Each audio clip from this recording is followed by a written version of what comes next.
شام کی اور تو ایک وعدہ کرو، شام کی اور تو ایک وعدہ کرو، روز قبر سکینہ پہ آؤ گی تم، شام کی اور تو ایک وعدہ کرو، جب تلک لوٹ کر میں نہ آؤں، آ کے شمع جلاؤ گی تم، شام کی اور تو ایک وعدہ کرو، صورت شاہدی بے کفن بھی، میرے جیسی اسیر محن بھی، خالی کرتے میں مدفون غربت،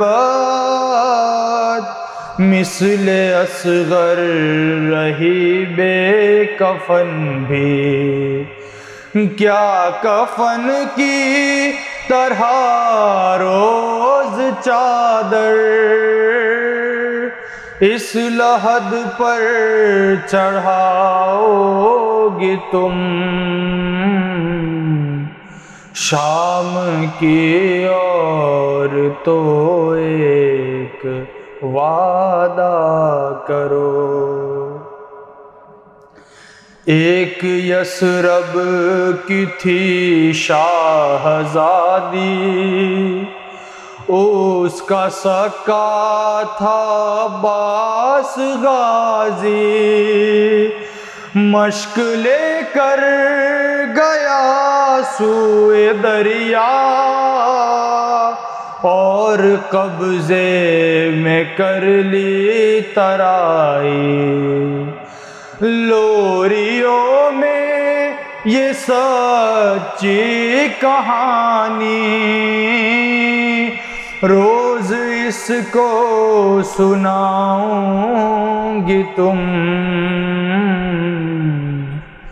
شام کی اور تو ایک وعدہ کرو، ہم نے زنداں سے پائی رہائی، اب بہن پاس ہوگی نہ بھائی، بات اتنی سی بس یاد رکھنا، میری بچی ہے غم کی ستائی، تم نے بازار میں تو ستایا، اب نہ اس کو ستاؤ گے تم، شام کی اور تو ایک وعدہ کرو، جب کبھی قید خانے میں آنا،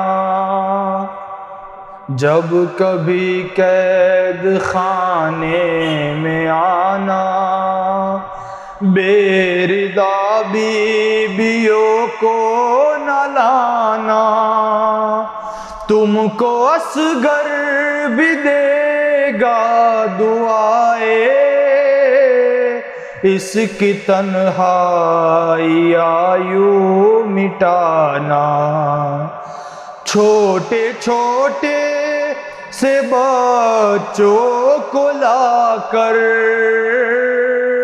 پاس اس کے سلاؤ گی تم، شام کی اور تو ایک وعدہ کرو۔ قبر بے کس پہ آنسو بہانے، حال قید ستم کا سنانے، قافلہ کربلا کو چلا ہے، اس کے بابا کا چہلم منانے۔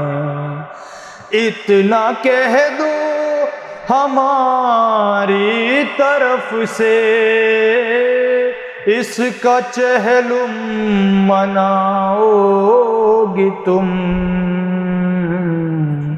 شام کی اور تو ایک وعدہ کرو،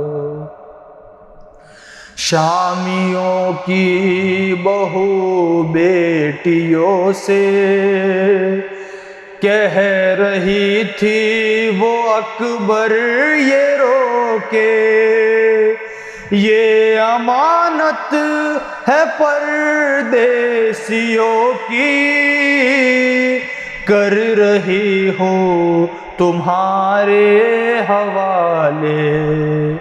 مجھ سے ایک بار بس اتنا کہہ دو، اپنا وعدہ نبھاؤ گی تم۔ شام کی اور تو ایک وعدہ کرو، روز قبر سکینہ پہ آؤ گی تم۔ شام کی اور تو ایک وعدہ کرو۔ لا حول ولا قوة إلا بالله العلي العظيم۔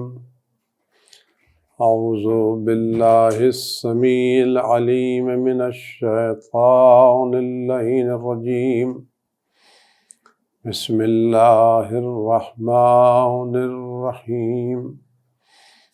الحمد لله الذي لا يبلغ مدحته القائلون، ولا يحصي نعماءه العادون، ولا يؤدي حقه المجتهدون، الذي لا يدركه بعد الهمم ولا يناله غوص الفتن جلت عظمته، والصلاة والسلام والتحية والإكرام على البشير النذير السراج المنير الطهر الطاهر الدر الفاخر العلم الزاهر المنصور المؤيد الرسول المسدد، سيدنا ونبينا بالقاسم محمد وعلى آله الطيبين الطاهرين المعصومين المظلومين،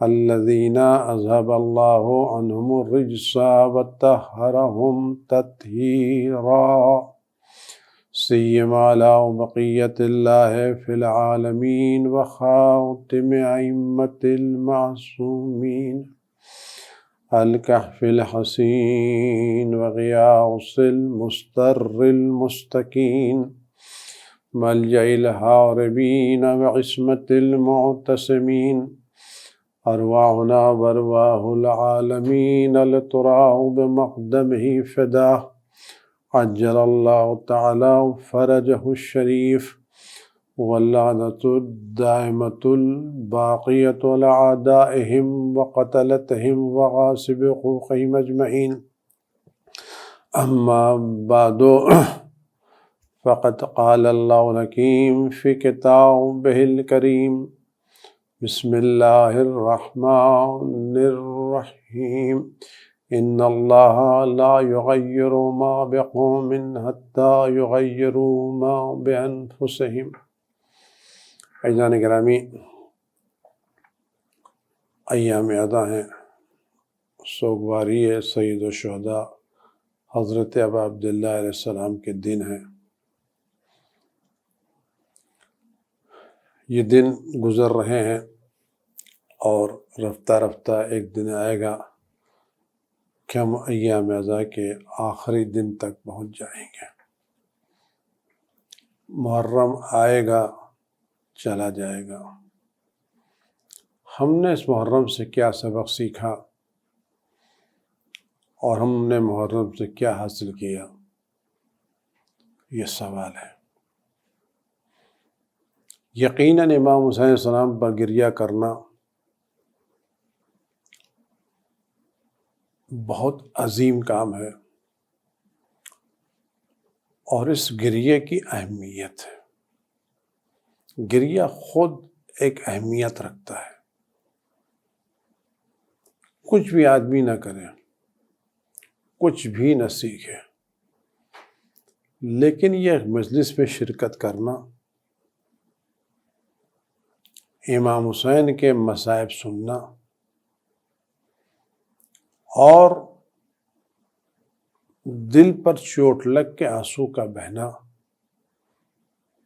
یہ بہت قیمتی چیز ہے۔ اور اس لیے قیمتی ہے کہ یہ آنسو بلا وجہ نہیں نکلتے۔ ہم اخباروں میں،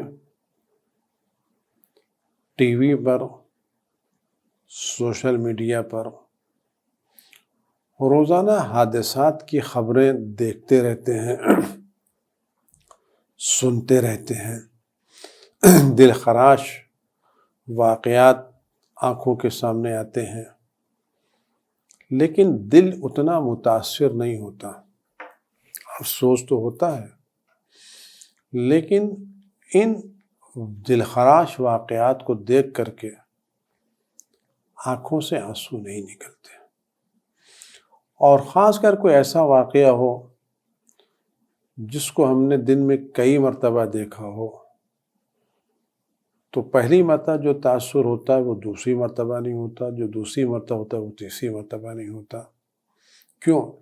لیکن ہمارا اس واقعے سے کوئی قلبی لگاؤ نہیں ہے، کوئی دل کا رابطہ نہیں ہے۔ ایک خبر ہے، سن لی، انسان ہونے کے ناطے افسوس کر لیا۔ آنسو اسی وقت نکلتے ہیں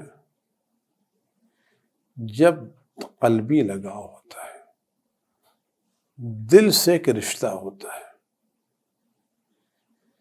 یہ رشتہ محبت، یہ رشتہ الفت بہت قیمتی ہے، اس کی بڑی قیمت ہے۔ آپ ان آنسوؤں کو، ان مجلس میں شرکت کرنے کو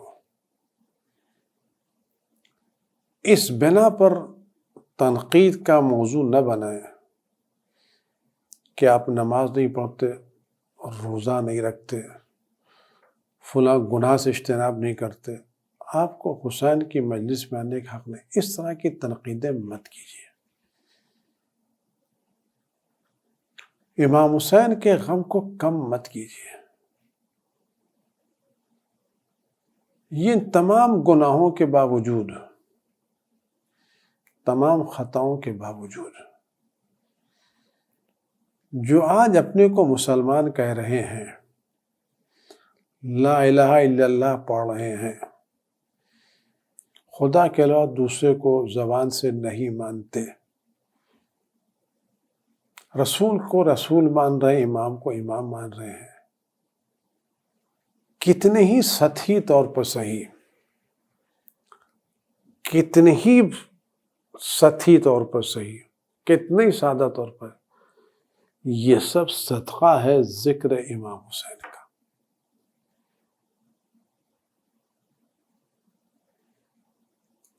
کچھ دنوں پہلے نجف ہاؤس سے کچھ بچے آج بھی جاتے ہیں، پہلے لاک ڈاؤن کی بنا پر آن لائن ہو گیا ہے،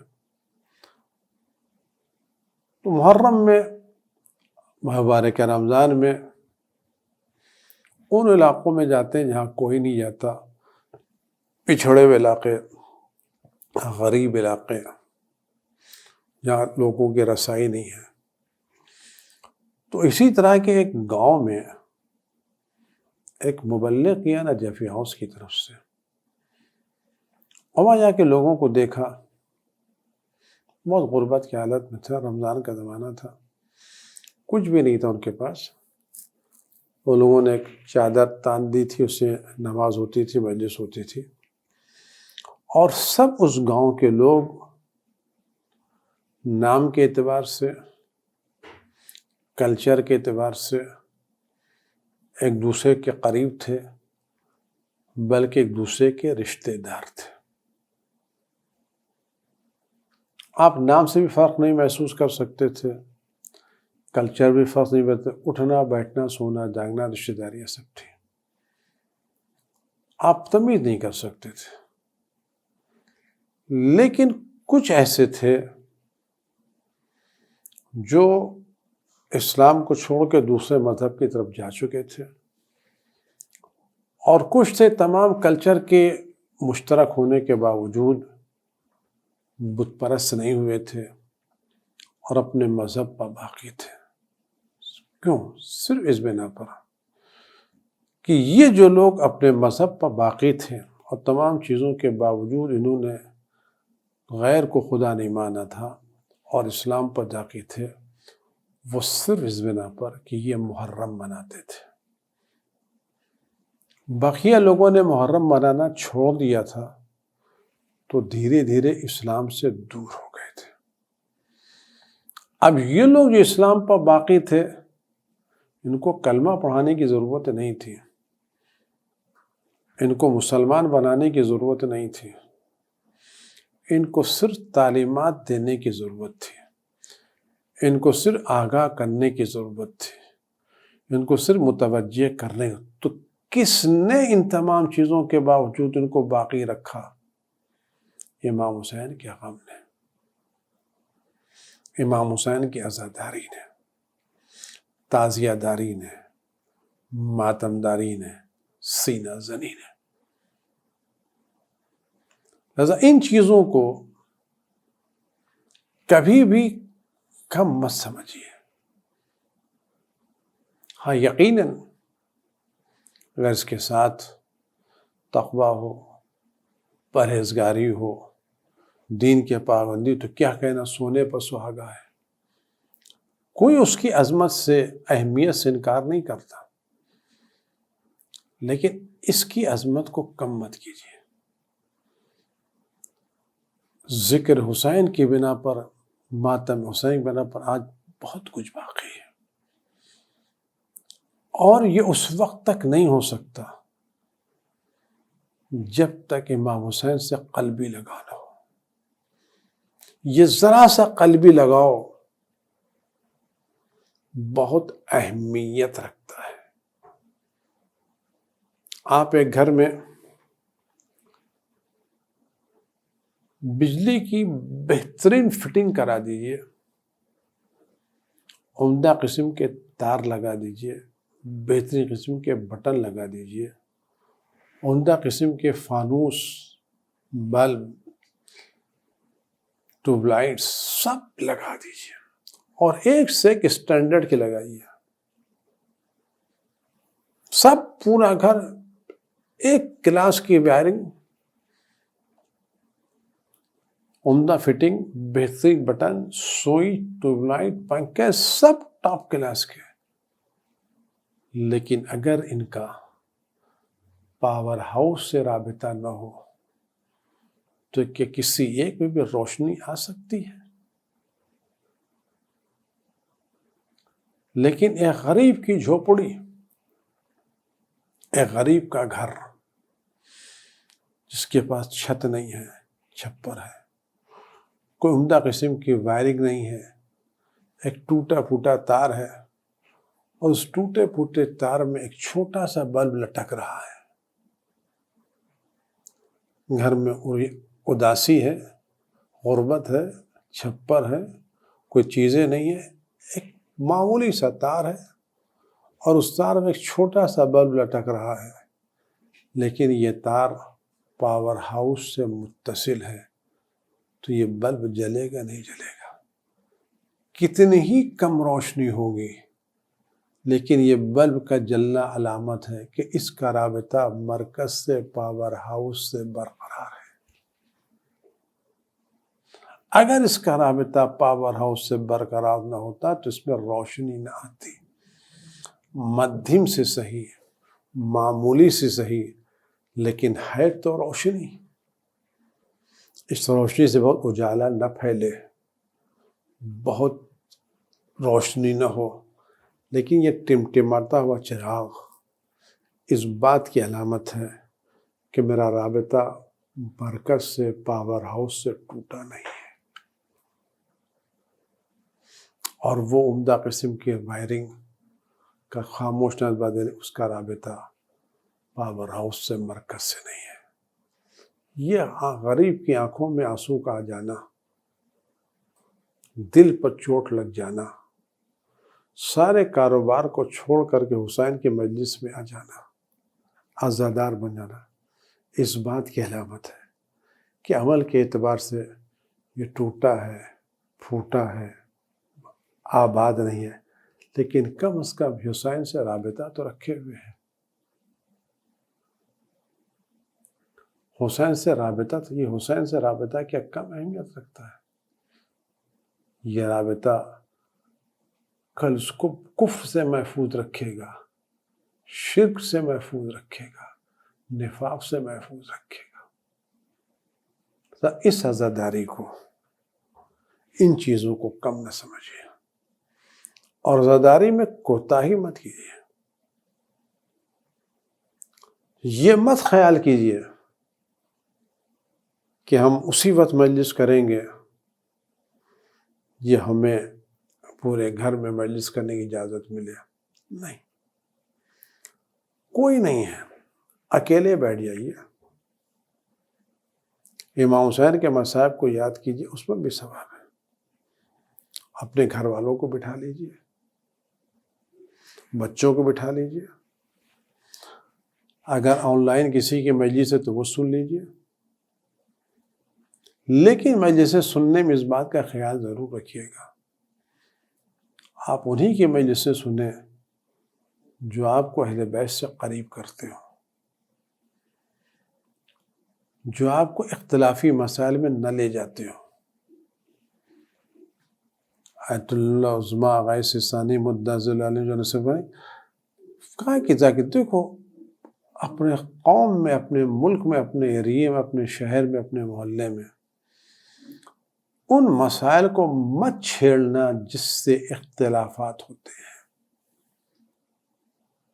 کیونکہ محرم لوگوں کو نزدیک کرنے کا نام ہے، مختلف ملتوں کے ایک نام پر جمع کرنے کا نام ہے، نہ کہ ایک ملت کو مختلف حصوں میں بانٹنے کا نام ہے۔ محرم تالیف قلوب ہے، تقسیم قلوب نہیں ہے۔ تو گھروں میں مجلسیں سنیں، اور معتبر لوگوں کی مجلسیں سنیں، اور ان مجلسوں کو عبادت کے طور پر سنیں۔ جیسے آپ نماز عبادت کے طور پر پڑھتے ہیں، قرآن کریم کی تلاوت عبادت کے طور پر کرتے ہیں، اسی طرح ذکر حسین کو بھی عبادت کے طور پر سنیے۔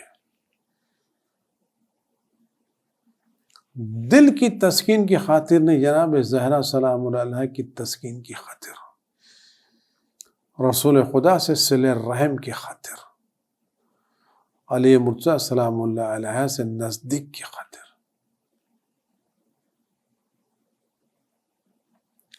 اس کو اور کوشش کریں پیغام پہنچانے کی۔ کربلا کا پیغام کیا ہے؟ کربلا کا پیغام توحید ہے، کربلا کا پیغام الوہی ہے، کربلا کا پیغام عالمی ہے۔ امام حسین نے کربلا کی جنگ اخلاق سے جیتی ہے، کردار سے جیتی ہے۔ بھوک کے بعد، پیاس کے باوجود افراد کی قلت کے باوجود پوری جنگ امام حسین نے اخلاق کی بنیاد پر، کردار کی بنیاد پر جیتی ہے، اور کسی بھی مرحلے میں،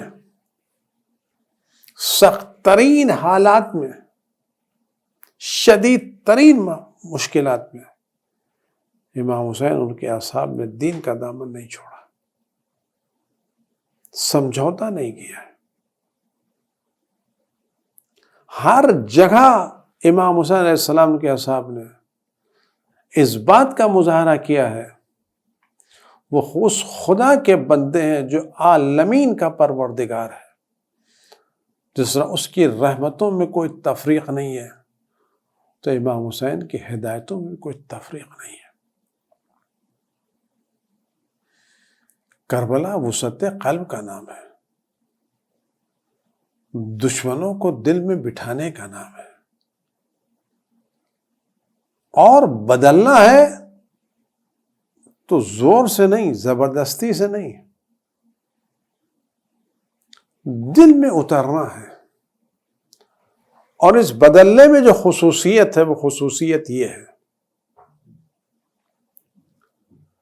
کہ اس کے دل میں وہ جذبہ پیدا کر دو، وہ انقلاب پیدا کر دو کہ وہ خود اپنے ہاتھوں سے اپنے کو تبدیل کرے۔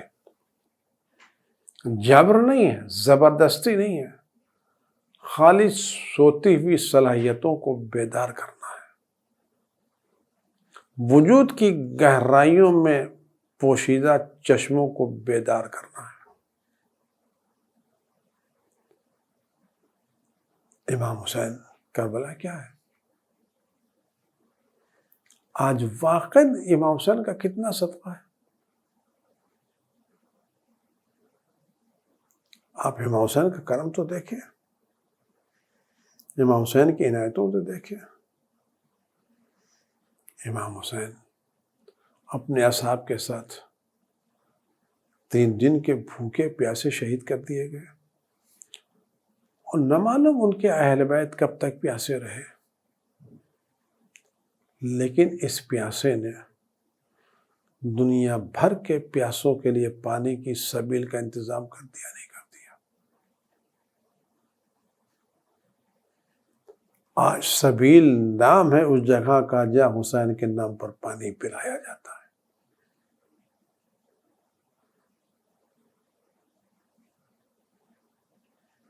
امام حسین نے سبیل کو پانی سے مخصوص کر دیا،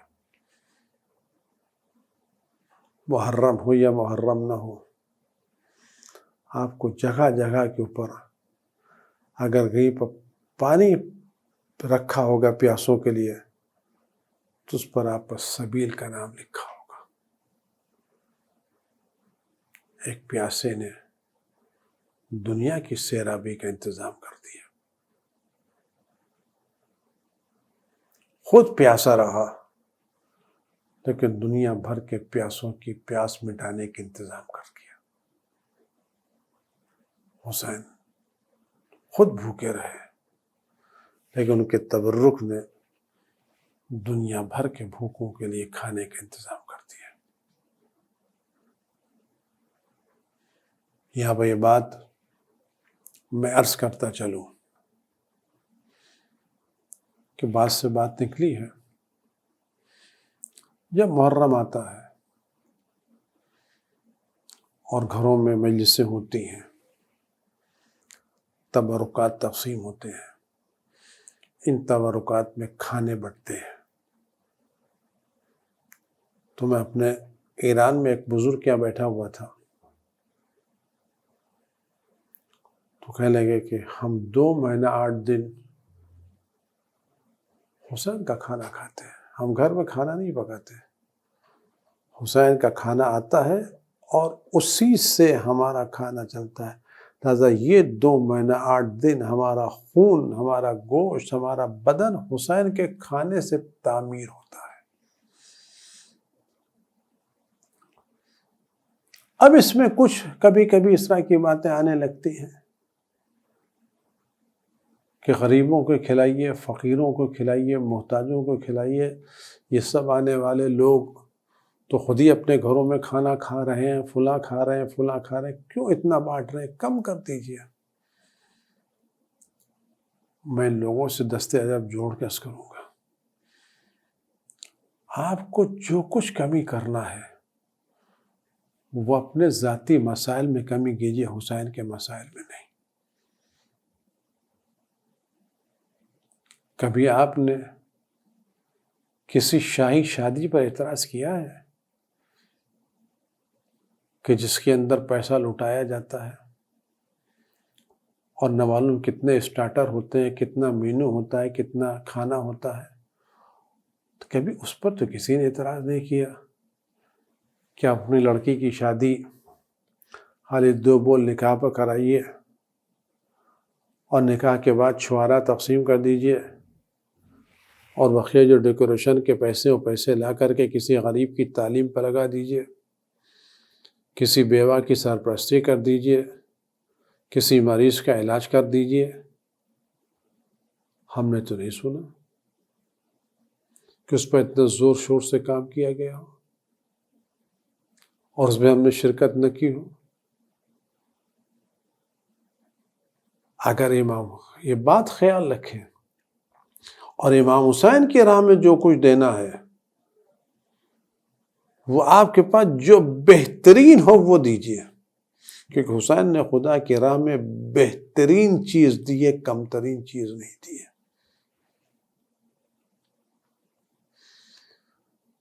ہم یہ تبرک، ہم یہ نیاز عزاداروں کو دیتے تو ہیں، لیکن عزاداروں کی خدمت میں ہم یہ نیاز حسین کی خدمت میں پیش کرتے ہیں۔ ہم شادی میں اپنے نام پر کھلاتے ہیں، محرم میں حسین کے نام پر کھلاتے ہیں۔ شادی میں ولیمہ کہلاتا ہے، محرم و سفر میں نذر حسین کہلاتی ہے۔ جب نذر حسین ہے تو جتنا ہمارے امکان میں بہتر سے بہتر ہو ہمیں وہ نذر پیش کرنا چاہیے۔ یہاں اختصار سے جو اختصار کرنا ہے اپنے شخصی پروگراموں میں کریں، اپنے پرسنل پروگرام میں کریں، حسین کے کام میں ہم کوئی البتہ اس تبرک کو، اس نیاز کو خوشی میں تبدیل مت کریں، اس کی سوگواری کو برقرار رکھیں، اس کے غم کے تاثر کو برقرار رکھیں، بہتر سے بہتر انتظام کریں لیکن غم کا تاثر باقی رہے۔ کھانے والوں کے احساس ہو ہم کسی غریب، کسی مظلوم کی نظر کھا رہے ہیں، ہم کسی پیاسے کی نظر کھا رہے ہیں۔ پیغام پہنچائیں،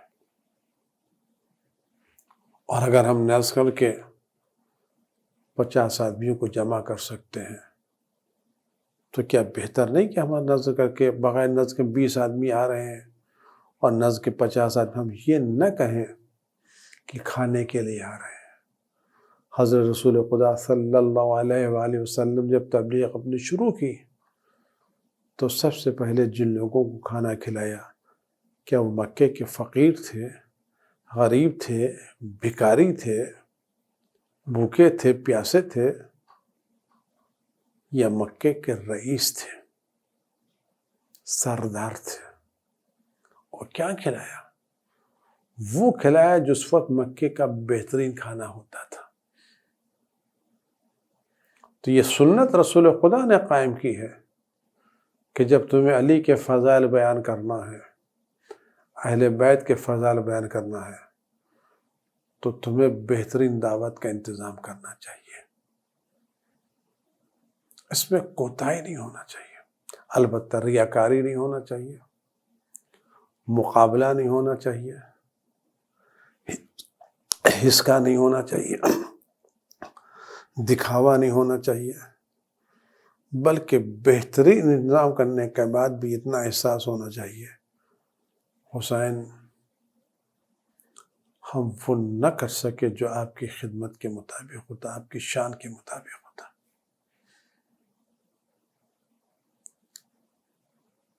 ہم وہ نہ پیش کر سکے جو آپ کی شان کے شایان شان ہوتا۔ لہذا ہمیں ان دنوں میں عزاداری کو فروغ دینا چاہیے، گھروں میں مجلسیں بھی ہوں، ماتم بھی ہو، اور ایک کام ہمیں اور کرنا چاہیے، اپنے بچوں کے ساتھ بیٹھ کر کے ہمیں واقعات کربلا سنانا چاہیے، کتابوں کے ساتھ سنانا چاہیے۔ یہ واقعات کربلا سنانا، یہ مصائب سید الشہداء سنانا بڑی عظیم سعادت ہے، بہت عظیم سعادت ہے، چاہے کتاب سے لے کے کوئی نہ پڑھے۔ آیت اللہ العظمیٰ حضرت آیت اللہ وحید خراسانی حفظہ اللہ، خدا ان کو طول عمر عطا کرے، ہر آفت و بلا سے ان کو محفوظ رکھے۔ انہوں نے یہ قصہ نقل کیا، مرجع بزرگ جناب مرزا شیرازی رحمۃ اللہ علیہ، صاحب فتویٰ تمباکو، جس کے فتوے نے پوری انگریز حکومت کو ہلا کے رکھ دیا تھا۔ آخر عمر میں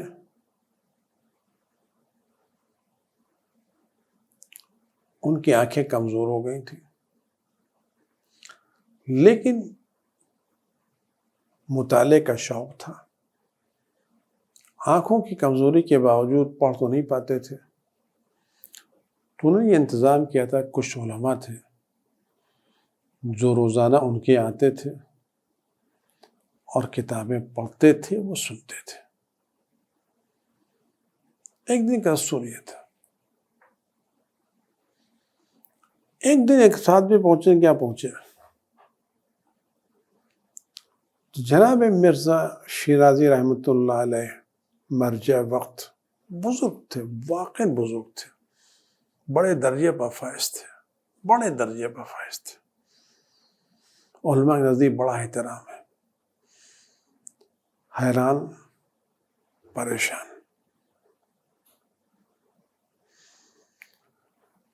چہرے پر غم کے آثار تھے، اور وہ اس شخص کو تلاش کرے جن کے کیا تھا،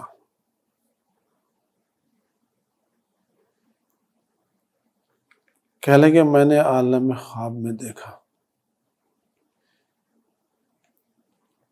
کہ امام حسین علیہ السلام تشریف لائے ہیں، اور ان کے ساتھ ان کے اصحاب بھی ہیں، شہید ابو الفضل عباس السلام بھی ہیں، اور انہوں نے ایک رجسٹر کھولا ہے۔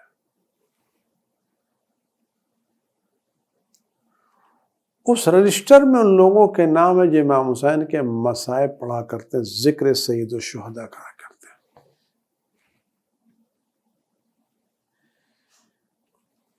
اس میں انہوں نے ایک آدمی کا نام کاٹا،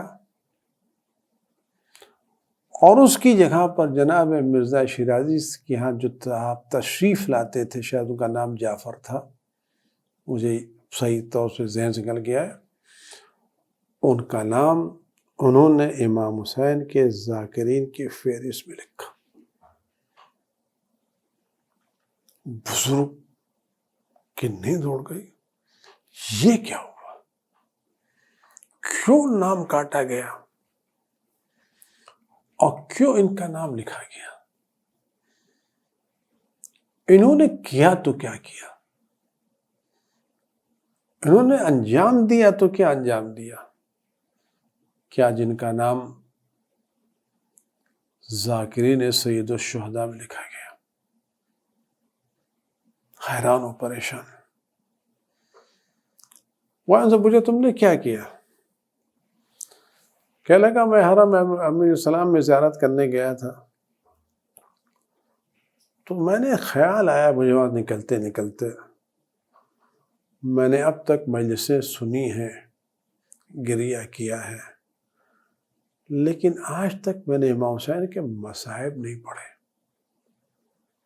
امام حسین کی مصیبت میں نے پڑھی نہیں ہے، میں اس ذکر مصائب امام حسین سے محروم ہوں، اور مجھے ذاکر نہیں ہوں، مجھے مصائب پڑھنا نہیں آتا ہے، لیکن میں نے اب تک ذکر مصائب کیا نہیں ہے، مجھے کوئی مصائب کی کتاب مل جائے تو میں ذکر امام حسین کروں۔ کہنے کہ میں نکلا تلاش کر رہا تھا، مجھے علامہ اجلسی کتاب جلاء العیون ملی، میں نے کسی سے نہیں مانگی، اس زمانے میں اتنے پیسے نہیں دے گئے، میں آیا اور گھر پر آنے کے بعد میں نے اس کتاب سے امام حسین کا باب کھولا اور کتاب دیکھ کر کے امام حسین کے مصائب پڑھے، گھر والوں کو جمع کیا، کتاب کھولی اور سید الشہداء کے مصائب جو کتاب میں تھے وہ پڑھے، کہ دیکھو اس کا اثر کیا ہوا، امام حسین نے تمہارا نام اپنے مصائب پڑھنے والوں کی فہرست میں لکھا۔ لہذا اگر ہم چاہتے ہیں ہمارا نام بھی فضائل کی لکھنے والوں میں ہو جائے، مثلا میرے ایک استاد ہے جس سے میں نے بہت کچھ سیکھا ہے، اور جو آج کا جو کچھ بھی اس غریب فقیر گناہ گار کے پاس ہے میرے اساتذہ کا ہے، انہی کا احسان ہے اس غریب پر، اس گناہ گار پر، حضرت آیت اللہ سید علی محقق حفظہ اللہ تعالی۔ میں جب قم میں پڑھتا تھا تو ماہ مبارک رمضان میں استاد محترم موعظہ کرتے تھے،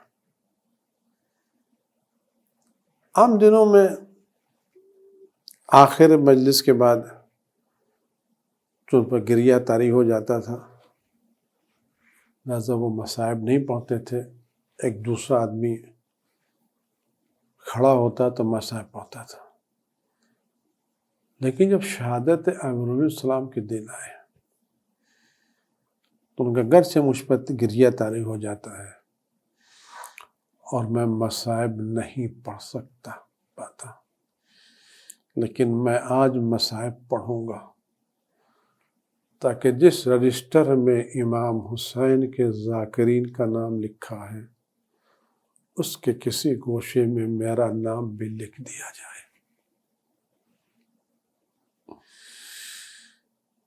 عزیز و دوستو، گھروں میں جسے منعقد کریں، لیکن خود بھی اپنے بچوں کو جمع کر کے مصائب سید الشہداء پڑھیں، امام حسین کے مصائب پڑھیں، ذکر مصائب سید الشہداء کریں، یہ فضیلت کی چیز ہے۔ جو روایتوں میں ہے کہ جو امام حسین کے مصائب کو پڑھے، روئے اور رلائے، چاہے ایک آدمی کو بھی رلائے، اور نہ خود بھی مصائب پڑھ کے روئے، تب بھی اس کے لیے جنت واجب ہے۔ ذکر حسین عبادت ہے، اہمیت، اپنے گھروں کو اس دور میں ذکر حسین سے آباد رکھیے، مجلسیں آن لائن کیجیے، لیکن اسی کے ساتھ ساتھ اپنے بچوں کو جمع کر کے کم از کم ایک نوحہ تو ضرور پڑھیے، خود اپنے گھر میں چھوٹا سے عزاخانہ بنا کر کے اپنے گھر کو مومن عارض عزاخانے میں تبدیل کیجیے، امام حسین سے رابطے کو مستحکم کیجیے، ایک سیاہ پرچم لگائیے، ایک غم کی علامت بنائیے. جتنا ہو سکے خود کو امام حسین سے قریب کریں. اپنی کوشش آپ کریں، اپنے گھروں کو مزہ خانہ بنائیں، ذکر حسین سے سجائیں، ماتم کریں، نوحہ پڑھیں، ذکر مصائب کریں. آپ یہ امام حسین کا نام لیں، کل احتضار کے وقت حسین آپ کی مدد کریں گے. ملک الموت سے آپ کی سفارش کریں گے، قبر میں فشار قبر سے نجات دیں گے، ممکن نکیر کے سوالات کے وقت مدد کریں گے جب کوئی مدد کرنے والا نہیں ہوگا، جب کوئی فریاد سننے والا نہیں ہوگا. ہم منو مٹی کے تلے دبے ہوں گے، نہ روشنی کا گزر ہوگا نہ ہوا کا. لیکن یہ ذکر سید الشہداء کی برکت، مصائب سید الشہداء کے پڑھنے کی تاثیر ہماری قبر کو روشن رکھے گی، ہمارے لیے حساب کتاب کی منزل کو آسان کرے گی. امام حسین کی شفاعت نصیب ہوگی، اہل بیت کی دعائیں ملیں گی. یہ تاثیر بڑی عجیب تاثیر، لوگوں کے کہنے میں مت آئیے، اس رابطے کو مستحکم رکھیے، دل کو حسین سے وابستہ رکھیے. کوشش کریں دل متوجہ ہو جائے، صبح و شام اپنے گھروں کو ذکر حسین سے آباد رکھیں. یہ دلوں کو نرم کرتا ہے، گناہوں کو پاک کرتا ہے، خدا سے قریب کرتا ہے. بڑی تاثیر ہے حسین کے غم میں،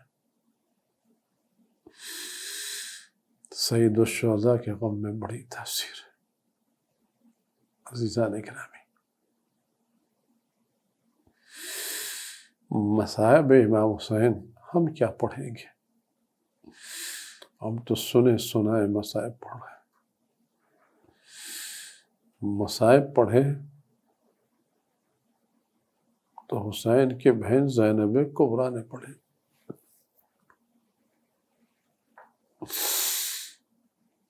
ہم مصائب پڑھتے ہیں تو چند لوگوں کی آنکھوں سے آنسو گرتے ہیں.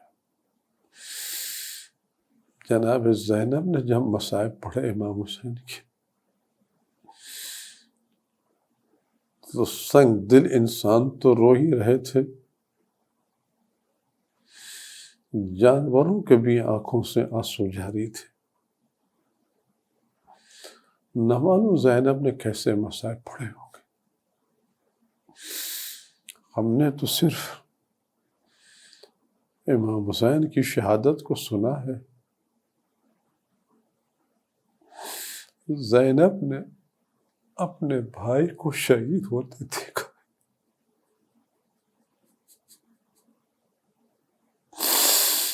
وہ بے کسی،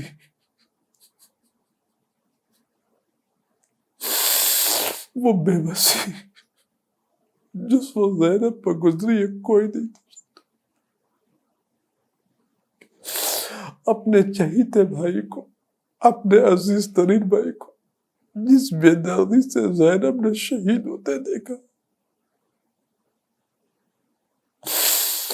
جب دیر تک امام حسین کی آواز استغاثہ زینب کے کانوں میں نہیں آئی تو حسین کی بہن اپنے بھائی کو تلاش کرنے کے لیے کہ میرا بھائی کہاں، کیونکہ امام حسین نے یہ طے کیا تھا، انداز تھا کہ حملہ کرتے تھے اور آواز استغاثہ بلند کرتے، حل من ناصر ینصرنا، حل من مغیث یغیثنا. اس کا ایک مطلب یہ بھی تھا کہ میری آواز جب کانوں میں زینب کے کانوں میں جائے گی تو میری زینب کو یقین ہوگا میرا بھائی زندہ ہے۔ لیکن جب حسین زخمی سے چور ہو کے گر پڑے اور اتنے کمزور ہو گئے تھے کہ بیٹھا نہیں جاتا تھا، آواز نکل رہی، تو جب حسین کی آواز زینب کے کانوں میں نہیں آئی تو بہن اپنے بھائی کو تلاش کرتے ہوئے نکلی، کبھی ادھر گئی کبھی ادھر گئی، جب کوئی بھائی نہ ملا تو زینب تلے زینبیہ پہ گئی جام جاتے۔ اب جو اس مقام پر کھڑے ہو کر کے زینب نے منظر دیکھا تو کس طرح کا منظر دیکھا زینب نے دیکھو حسین زمین پر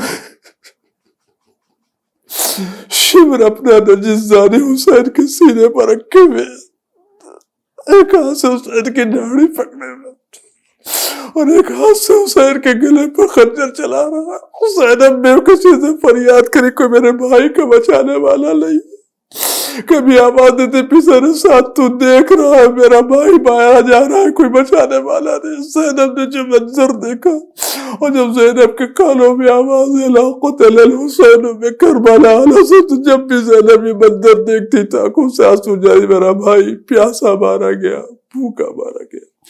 وَسَيَعْلَمُ الَّذِينَ ظَلَمُوا أَيَّ مُنْقَلَبٍ ينقلبون وسلام علی المرسلین والحمد للہ۔ پروردگار بحق امام زمان کے ظہور میں تعجیل فرما، ہر آفت و بلا سے ہمارے ماں کی حفاظت کر، رنج و غم و علم کو ان کے وجود مقدس سے دور فرما، ان کے صدقے میں اس بلا کو دور فرما، سب کو نجات عطا فرما۔ پروردگار ہمیں بہترین عزاداری کرنے کی توفیق عنایت فرما، ہماری اس عزاداری کو شرف قبولیت مرحمت فرما، قلب مقدس امام زمان ہم سے راضی و خوشنود فرما۔